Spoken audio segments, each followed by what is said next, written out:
ce qui a été dit aujourd'hui? D'abord que nous suivons de près la situation sur le terrain, spécifiquement dans la province du Sud Kivu, axe Kamanyola-Uvira. Vous savez qu'il y a quelques jours, l'armée a communiqué pour dire qu'il y a des bombes qui sont parties de Bugarama au Rwanda, qui sont tombées sur des cibles, notamment civiles. Et la réunion de ce matin avec la Première ministre est bien au-delà de ce que nous nous sommes dit à propos de ce qui s'est passé à Washington. C'est de regarder, parce qu'il y a des rapports, notamment du CICR et des organisations humanitaires, qui nous donnent des informations particulièrement inquiétantes. Et donc, il était important pour la Première ministre chef du gouvernement de réunir autour de lui tous les ministres, notamment ceux de la Défense, de l'Intérieur, pour voir comment on répond efficacement à cette situation. Mais ici, c'est qu'il faut noter, parce que nous parlions de Washington justement, que comme le président de la République le disait hier au cours de son allocution devant la nation, le Rwanda viole impunément l'accord que nous avions convenu ou signé à Washington il y a quelques jours. Ce n'est plus simplement violer l'accord que nous avons signé, mais c'est aller vers la régionalisation du conflit, parce qu'il est évident que le Rwanda prend le Burundi aussi en cible, au-delà des actes qui sont posés en République démocratique du Congo. C'est ici aussi les lieux d'interpeller les médiateurs pour que, dans le cadre de ce qui avait été convenu, puisse peser de son poids pour que la paix puisse restaurer, pour que le Rwanda puisse s'y ranger. Parce que, comme je vous le disais tout à l'heure, la situation humanitaire est particulièrement préoccupante. Lorsqu'on attaque des écoles, on attaque des centres de santé, on attaque des maisons d'habitation, c'est clair qu'il y a une volonté de s'aimer la terreur. C'est ici aussi l'occasion d'interpeller très vivement tous nos compatriotes qui sont particulièrement sur les réseaux sociaux. Nous parlons souvent du poison rwandais. Il faut faire très, très attention sur tout ce qui circule. Nous sommes engagés dans un devoir de redevabilité. Nous viendrons donner les tableaux généraux de la situation. Vous savez que nos militaires sont engagés sur plusieurs fronts et que la situation sur le front peut être mouvante, et donc il ne faut pas suivre tout ce qui est donné. Vous connaissez par qui et par quel compte passent les poisons rwandais.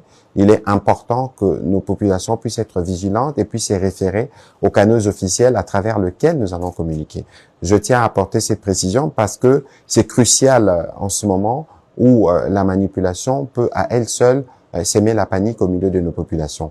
Durant la réunion que nous avons eue avec la Première ministre, nous avons eu l'occasion d'échanger notamment avec le gouverneur de province et différents services provinciaux qui sont particulièrement mobilisés pour suivre pas à pas et nous tenir au courant de la situation sur le terrain. Donc, le moment venu, nous y reviendrons. L'accord n'est pas respecté justement parce que c'est de la responsabilité du président rwandais. Je viens de vous dire que le Rwanda veut régionaliser la guerre.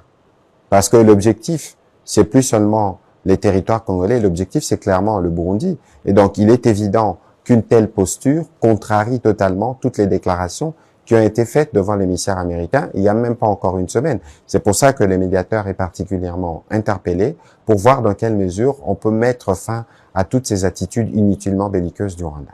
Une direction à présent l'est de la RDC où des combats intenses ont eu lieu aujourd'hui près d'Uvira, ville stratégique aux portes du Burundi, désormais menacée par l'avancée rapide du M23 soutenue par l'armée rwandaise. La correspondance d'Amani Alimassi.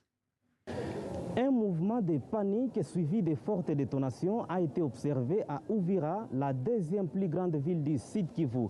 Des vidéos amateurs évoquées par des autorités démontrent des militaires de l'armée congolaise qui se replient en direction du port de Kalundu, le deuxième port de la RDC. Dans une communication faite à la presse, le porte-parole du gouvernement provincial du Sud Kivu, Maître Didier Kabi, a donné des précisions sur ce déplacement de l'armée. Le gouvernement provincial du Sud Kivu précise que le mouvement de militaires vers la frontière de Kavimvira était dû à l'évacuation des éléments de l'AFC M23 capturés lors des opérations de la nuit d'hier vers un établissement pénitentiaire sécurisé. Le gouvernement provincial du Sud Kivu rassure la population que nos forces de défense et de sécurité se comportent très bien sur les lignes de front et ne jure que par les reculs de l'ennemi jusqu'à son dernier retranchement. Le mouvement AFC M23 a tenu une conférence de presse à Goma au cours de laquelle son coordonnateur adjoint Bertrand Bissimois a indiqué ne pas vouloir attaquer d'autres pays. Nous avons précisé que nous n'avons pas de prétention territoriale sur le Burundi et nous n'avons pas d'intention d'attaquer notre voisin parce que nous avons toujours vécu en paix avec le peuple burundais. Nous avons demandé aux troupes burundaises de se retirer même du sol.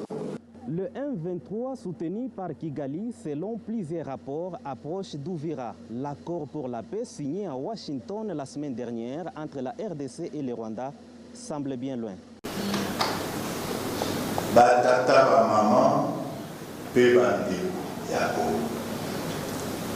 Tolito si sabo pona pesa bino boyi. Congo ezali ya biso nyonso. Mutu moko aleki mutu congolais moko te aleki ninga nena ki congolais. Bolanda lokuta te. Bolanda ba propagande te. Bazolo la bino ke awe ezali ba Rwandais ezali biso ba congolais ba te. Bazolo la bino ke biso bato bazolo ya pona ko kata mboka pona ko organiser ezali propagande lokuta. Tozali kokunda tozali na raison tozokutela tolobi na kati ya libota ntango mosusu omonake mwana moko azalaka ne kaka babele ekutuma ngobi azalaka kolelalela afandaka kimia te moko mosusu ata obeti efimbo moko mosusu obebengana me eloko nini yango yo ozala ntango mosusu eza na eloko moko opepaka te nde eloko tozala kati bitumbo tozali nango ezali ya libération mpe toza koyebisake mutu moko te nalandaki yango mpesanga eloko wana général Makele ayetinga cordon nga naza soda nasala bitumba me mutu moko te akosa ye mutu moko te alingaka bitumba mais soki omoni moto azobunda donc aza lisusu na solution mosusu te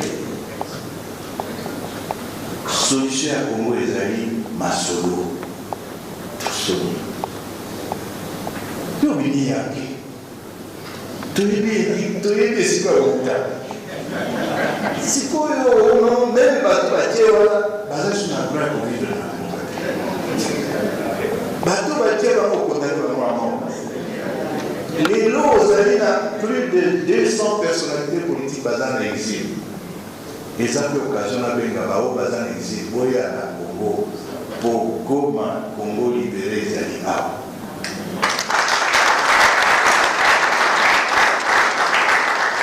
Bandeko batie kavuyo batie désordre na nini na Uvira.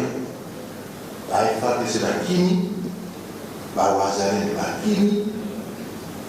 Tozolisa bango bazali bakongole bakima te FARDC zwa basoda oza na bango ezala banani Wazalendo bozali bakongole boza na droit bokima te bozokende wapi boya korejoindre révolution elongo tolongwa mpe tolibere mboka mobimba.